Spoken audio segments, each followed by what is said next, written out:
warahmatullahi wabarakatuh.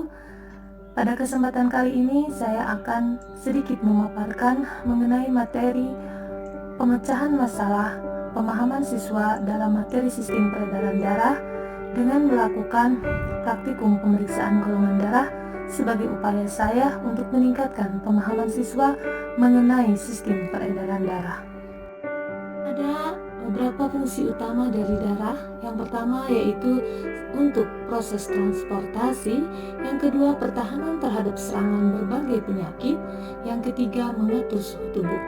Sistem transport pada manusia itu pada dasarnya dibagi menjadi dua, sistem peredaran darah dan sistem limpa atau sistem getah bening. Darah, apabila kita perhatikan, di dalamnya mengandung zat-zat makanan, ada oksigen, ada cairan darah, ada sisa metabolisme, ada karbon dioksida, termasuk di dalamnya terdapat keping-keping darah berupa sel darah putih, sel darah merah, antigen, plasma darah. Diurutkan, komponen darah yang terbanyak adalah plasma darah sebesar 55%, diikuti kemudian oleh sel darah merah, dan yang paling sedikit konsentrasinya adalah sel darah putih dan keping darah atau trombosit. Diurutkan, komponen darah yang terbanyak adalah plasma darah sebesar 55%, diikuti kemudian oleh sel darah merah, dan yang paling sedikit konsentrasinya adalah sel darah putih dan keping darah atau trombosit. Akar permasalahan yang ditemui dalam materi pemecahan masalah kali ini adalah sulitnya siswa memahami sistem peredaran darah, termasuk di dalamnya pemahaman mereka mengenai materi golongan darah.